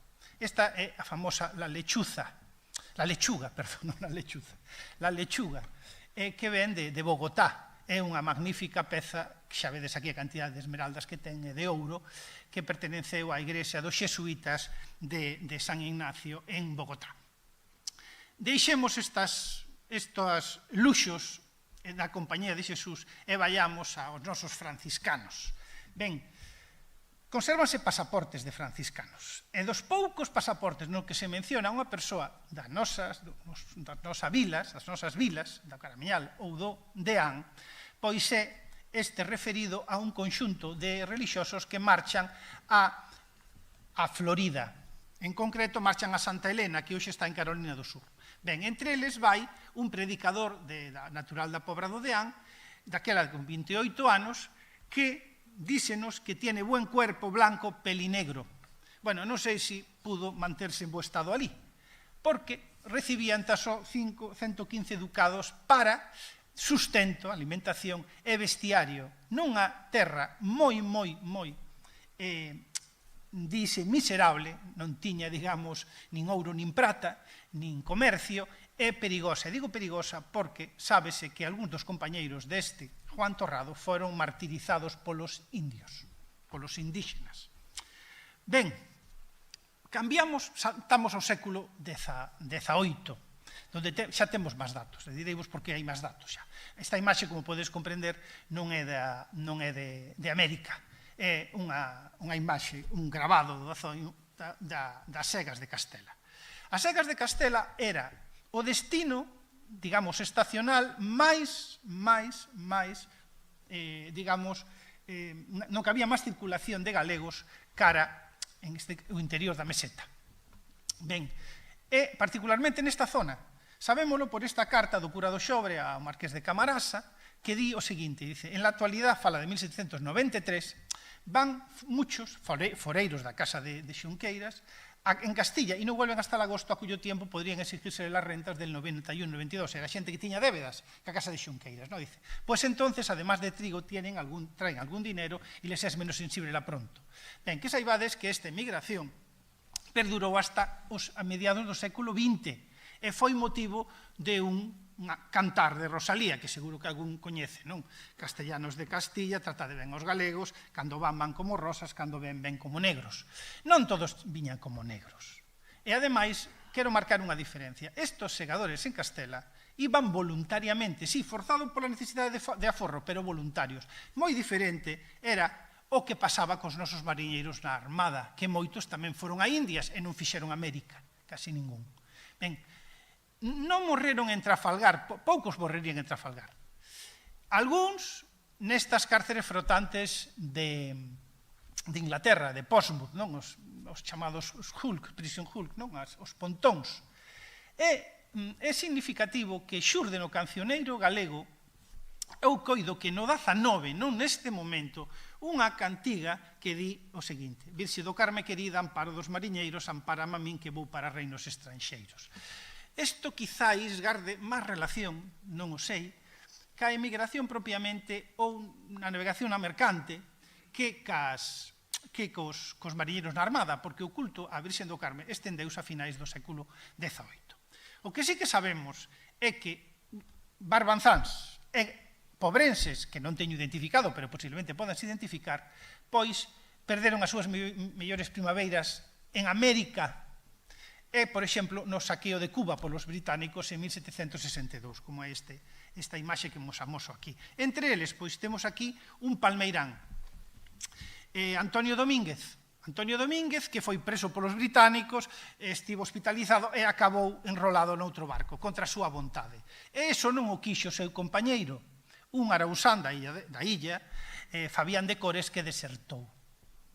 Que foi destos desertores en América? Pois non o sabemos na inmensa maioría dos casos. Sabemos que cambiaban de identidade e é difícil seguir a pista porque moitos non destacaron, digamos, socialmente, nin económicamente.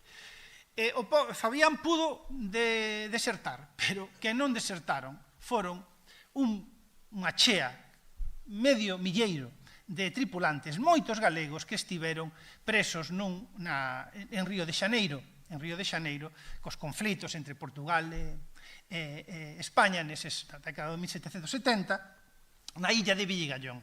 Mirade o que di un deles: «Oh, madre, que paréis hijos si al quillo de Gallón los mandan, más vale que se murieran antes de que aquí llegaran».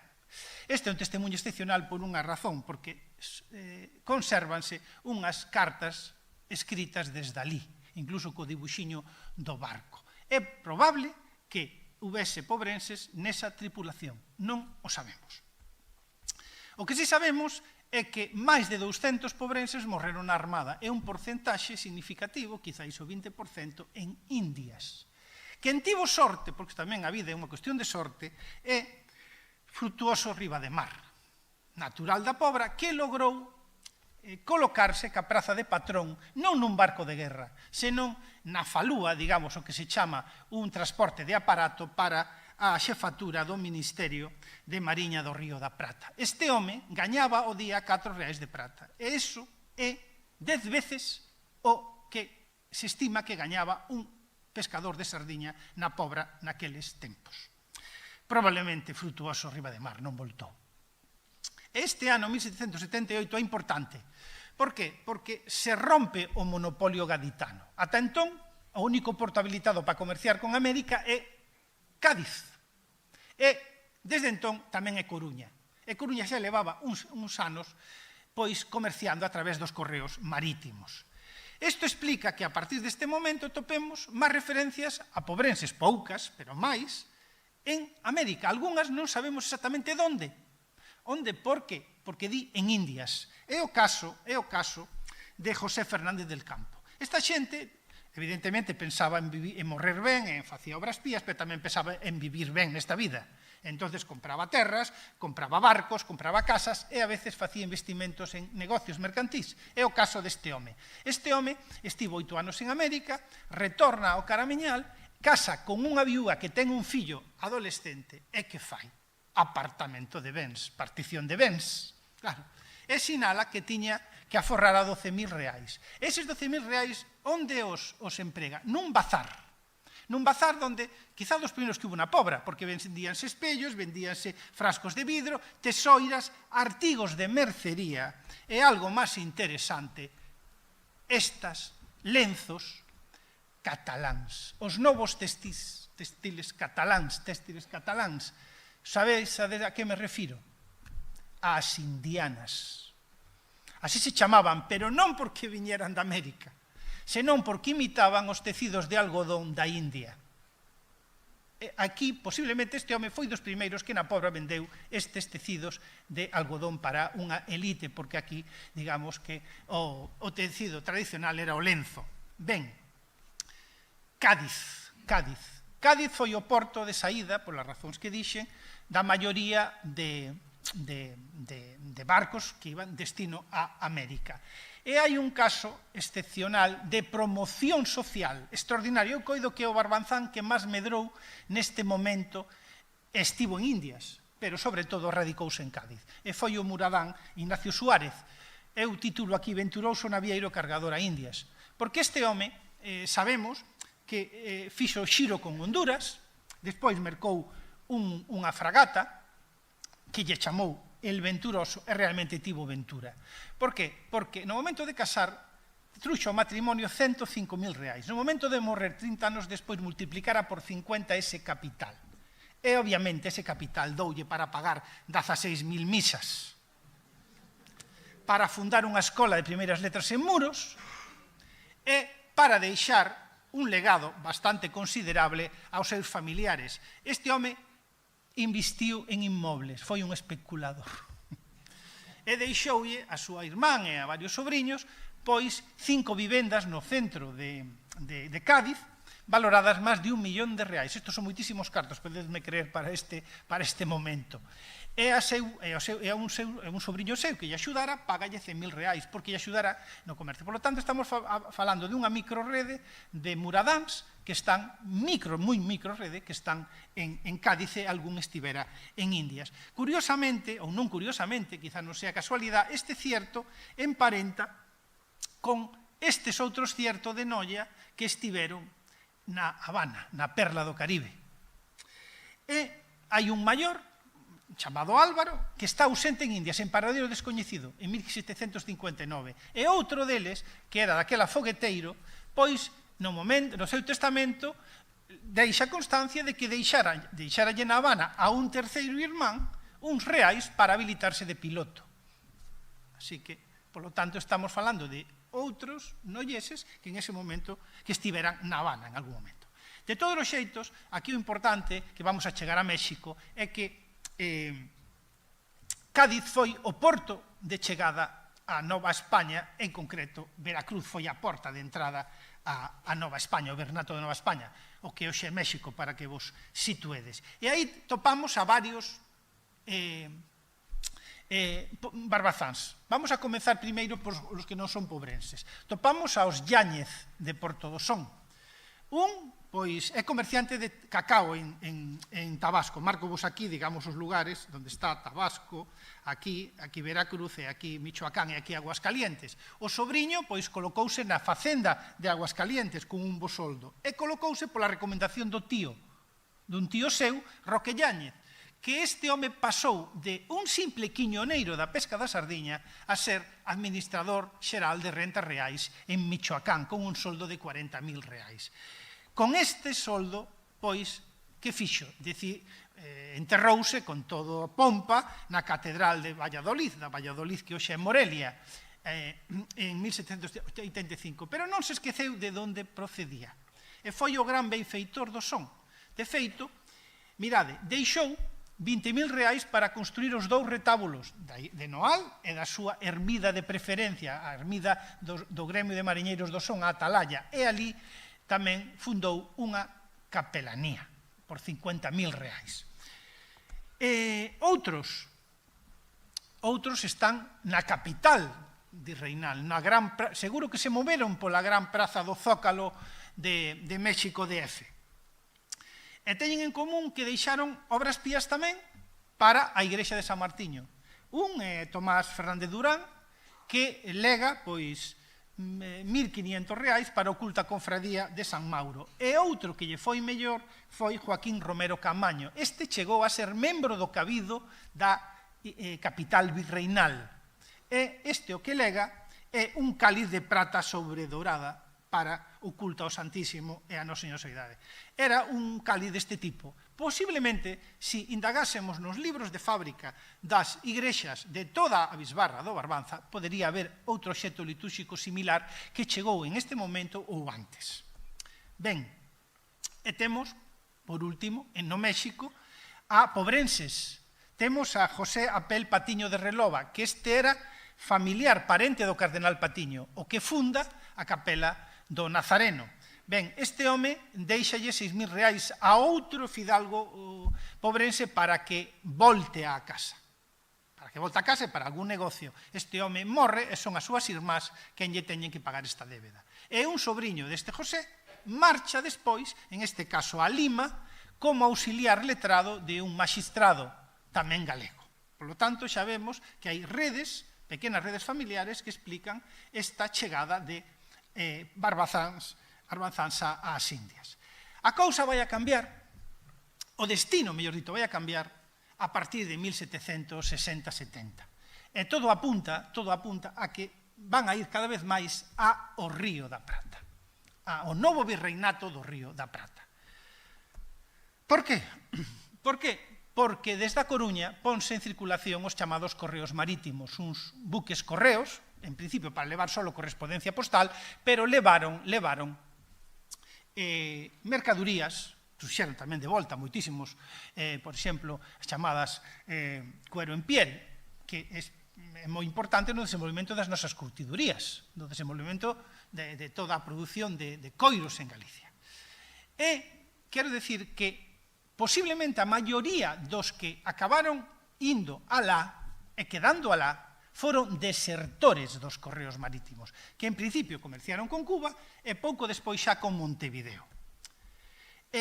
Unha idea da magnitude que tiñan estas deserción, estas fugas, dánolo esta carta do intendente de Ferrol ao secretario de Mariña, datada en 1781. Dille: encuentran tantos atractivos para establecerse y tanta facilidad como se sabe para ocultarse a la más perspicaz vigilancia de quien los busque, debe suponerse que ninguno vuelva a España a exponerse al riesgo de ser conocido y castigado por desertor. Por lo tanto, conclusión, hai un volumen indeterminado de galegos, porque a maioría dos tripulantes dos correos galegos eran de correos marítimos, perdón, eran galegos e algún seguramente era pobrense, que ao chegar ás Indias fuxiron por as facilidades e polos atractivos que ali haya. E non tedes que escatimar que un dos atractivos era isto. E non o digo de broma,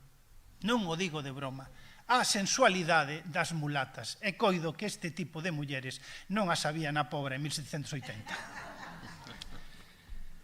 Ben, vamos ir rematando. Aquí tedes unha imaxe do Río da Prata, antes de que houbera pontes, antes de que se habilitase unha enorme zona portuaria que despois acollería a milleiros e milleiros, e a máis dun millón de galegos, cando comezou a riada da inmigración masiva ca revolución dos transportes a vapor a partir de 1880. Ben, aquí temos, vou a mencionar a uns pioneiros pobrenses nesta área riopratense. Coñecemos a un deles que saleu sendo un simple marillero, tal vez foi un desertor. Pudo serlo, porque ali tamén cambiabas de identidade, tedes que recoñecer que non había teléfonos móviles, nin imaxes, era máis fácil realmente cambiar de identidade. Era don Benito do Maño. Cando se foi era Benito do Maño. E seus irmáns, enterados da súa morte, en 1772, pois reclaman a súa herdanza. Dícenos que don Benito morrera deixando algún caudal en Buenos Aires e su gobierno. Tamén se fala do Paraguai. Tedes que pensar que dice Buenos Aires e su gobierno porque era a provincia de Buenos Aires, todavía non era un virreinato, sería 3 anos despois. E máis interesante é o caso dos fidalgos Bermúdez del Cantillo. Varios irmáns dunha familia vida a menos, con máis gastos que rendas, que foron a Indias. Foron a Indias, pero cunha man detrás da espalda, o sea, con unha formación letrada. Joaquín estivo alá 11 anos. Foi oficial de rendas na provincia, na que despois sería provincia de Misións, en actual Argentina. Como albacea seu, cando morre en 1794, está Francisco, que fora un tenente de infantería que acabou pasando a Buenos Aires. Teñen un terceiro irmán que está empregado na facenda en Cuba, e teñen un cuarto irmán que é o máis interesante para mí, porque era un calavera. Foi condenado por vía desarreglada a 10 anos de servizos en reximientos de América, pero non foi a América. E non foi a América porque fuxiu 2 veces da casa da cadea que conservamos, da cárcere do Caramiñal, axudado pola alcahueta da súa nai. Eso dínolo xuída, pobre, perdoade. Eu non vou a falar mal de dona Josefa del Cantillo Saco Bolaño, que, por certo, era tataraboa de Valle. Porque realmente ser consentido cunha ovella negra, pois é a vida mesma. A vida mesma. Ata ahora non falamos de mulleres. Por qué? Porque as mulleres nestes séculos non emigraban a América, nin as galegas, nin outras. Agás que o marido acabase tendo un cargo alá e podía, digamos, reclamala. Pero pecho con tres casos de indianas ou crioulas que están vencelladas co barbanza. Unha é Doña María Antonia García, veciña de Cartaxena de Indias, que casou co don Juan de los Santos, un fidalgo da Pobra que era, no momento da súa morte, en 1794, pois o patrono da Capela de Alba, aquí na igrexa de Santiago do Deán, morre sen fillos. Por ese momento, enviudara tamén outro barbanzán, en este caso, don Roque García Hervilla, por certo, antepasado de Victoriano García Martí. Este home quedara viúvo en Santa Fe, na provincia de Buenos Aires. Casou en segundas nupcias e, a raíz de que a súa muller afincouse no Son, pois mantense no Rueiro o nome da Calella da Indiana. Ese é o motivo de que se siga chamando Calella da Indiana, porque ali viviu a muller de un indiano. E, por último, remato ca miña preferida das tres, a habaneira de Noia. De vida ruinosa e escandalosa. Que queredes? A min gustaban máis as libertinas que as santas. Teñen máis interés, non? Normal. Bueno, pois esta foi concubina de don Basilio Fernández, presbítero de Santa Cristina de Barra, con quen tivo un fillo en 1825. E dinos, cansado su marido de su mala vida, se embarcó con plaza de piloto. Bueno, remato aquí, agardo que estas xornadas continúen, e se me convidan, prométovos que en outra ocasión falareivos de pilotos cornudos ou non cornudos que estiveron en América. Moitas grazas.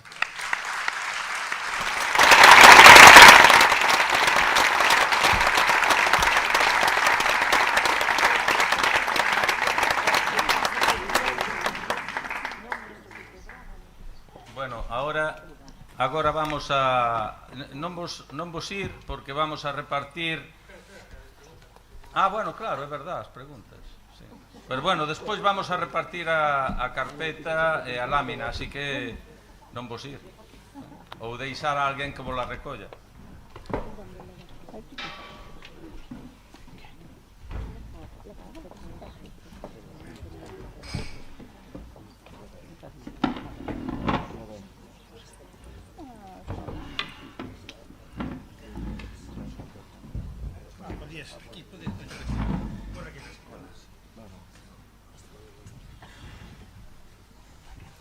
Se hai preguntas, eu vounas, cando fagas as preguntas, vounas repetir, porque non hai micro aí, como hai xente por streaming, repito as preguntas para que queden guardadas e para que a xente que está por internet as poida escutar. Entón, se tedes algunha pregunta, comentario... Sí, había por aí.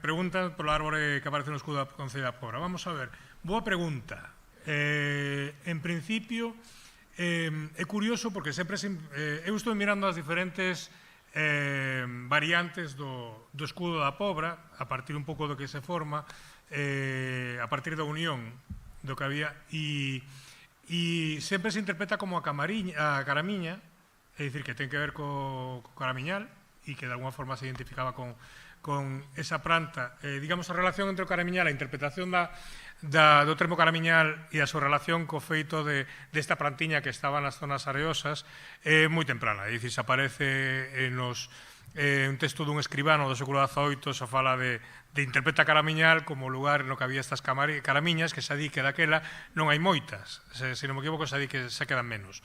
E a veces aparecen, algúns escudos aparece máis con ese estilo de arbusto, e outras veces aparece máis con un estilo de árbore.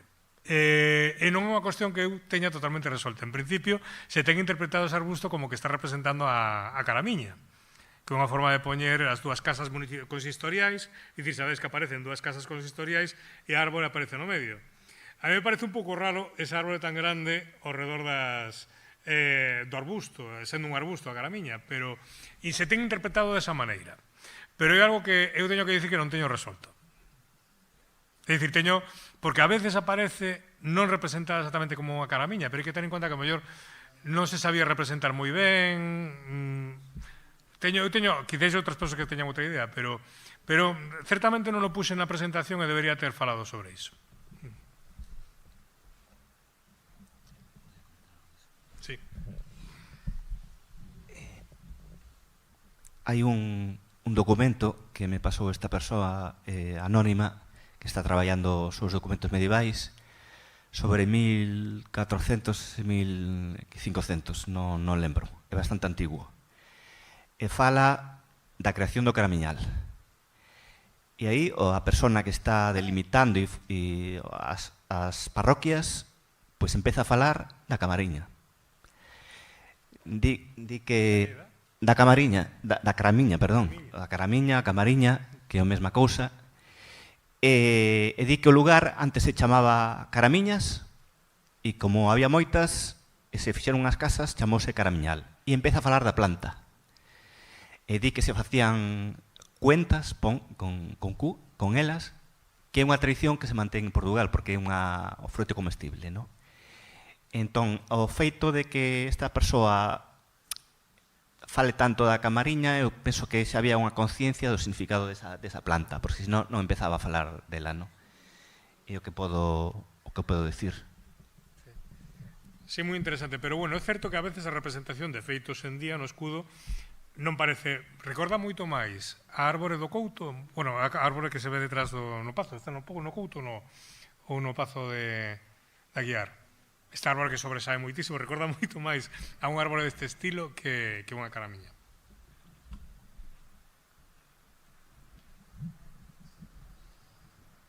Alguna cousa máis?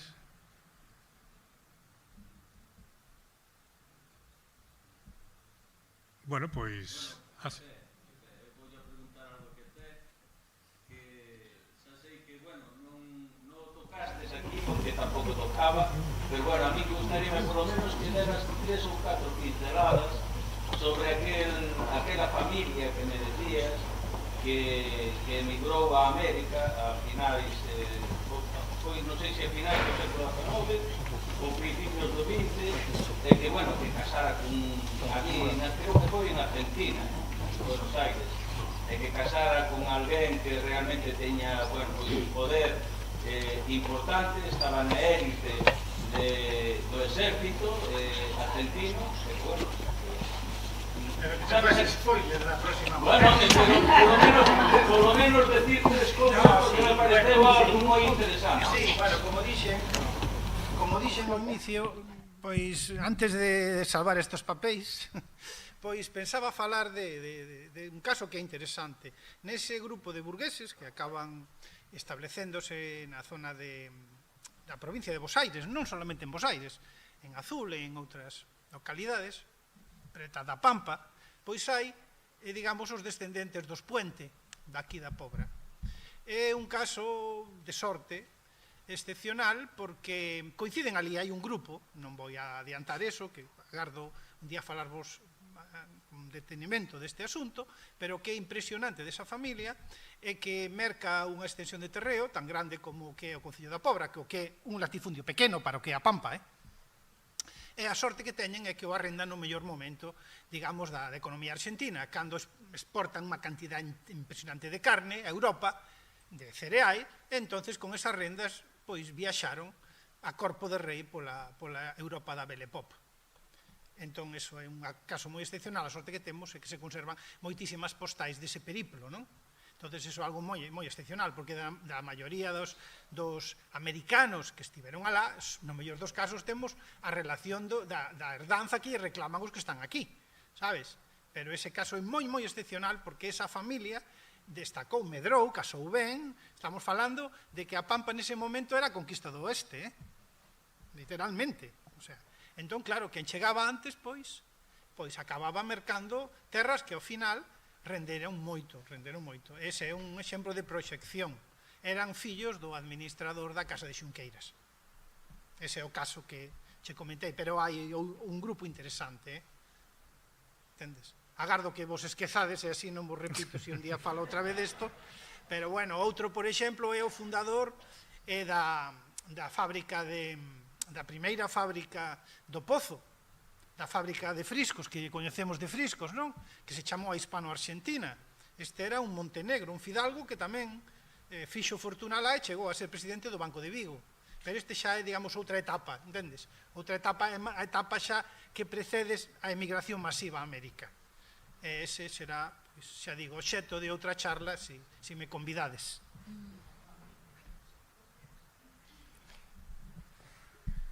Sí. Toni.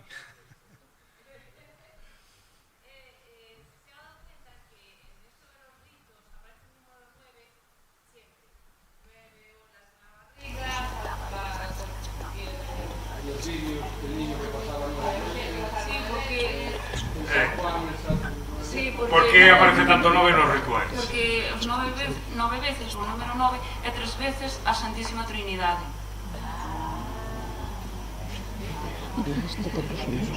Tamén aparece moito o número 7. En Galicia o número 7 está por todas partes. E os 7 son os 7 días da creación. El rollo de los niños cuando fallecían. Ah.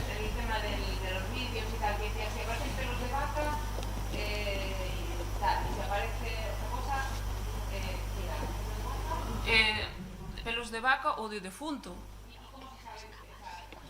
Na borralla, na cinza. Para quitar o aire, sí. Frotas, isto é o que recollense en un paio. Frotas e aparecen os pelos. Entón, sí. E por eso souperon que era da vaca que tiña na corte. Pero poden aparecer de gato, de defunto. Hai varios ritos dese estilo. Pero aparece máxicamente, non? Non, dixeronme que sí. Que non, pero que digo que non os poñen antes, que non os queiman. No, aparece. Que ti fas así aparece. Aparecen por arte de magia. Sí, aparece.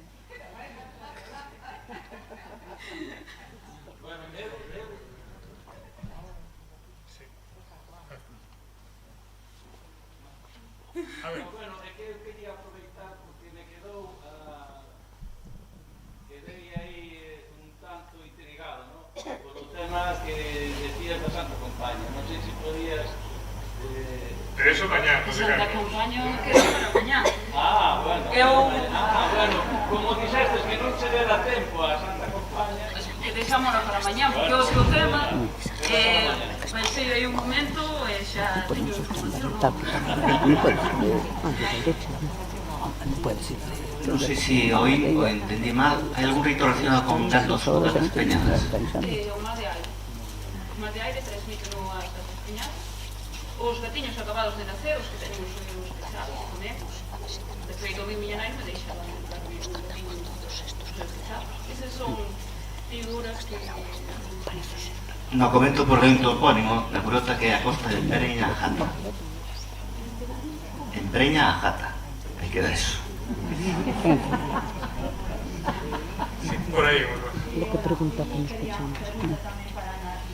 Esas nenos e nenas que se integraban alrededor dos cruceiros e que falastes incluso de primeira, casi primeira segunda mitad do século XX, dite, si sabes si realmente se fixeron, si se recuperaron esos restos da Igrexa Zoa e se levaron para un lugar de enterramento dentro da nosa creencia donde debían estar os restos destes pequenos e pequenas.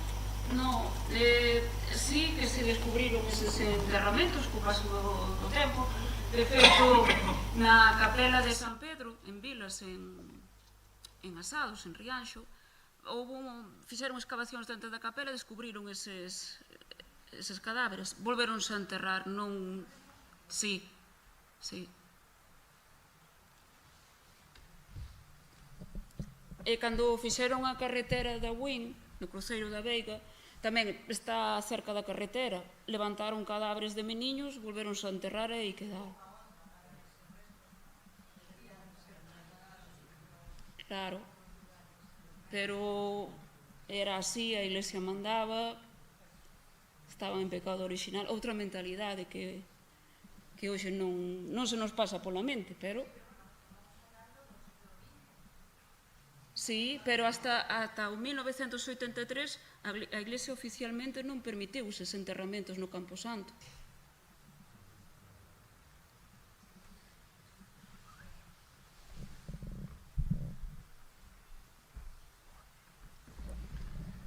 Ben, pois, se non hai máis preguntas, darvos as grazas por asistir e os veñades mañán ao Roteiro ás 10 da mañán no aparcamento ali de San Isidro, da igrexa, non hai perda.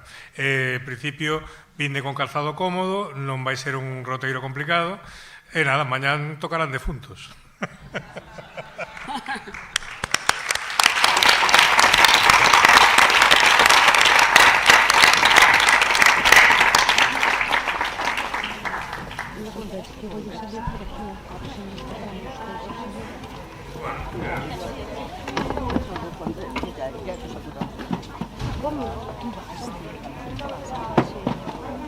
Pero si no, una manita. Sí, no. Ella ya se va a hacer allí.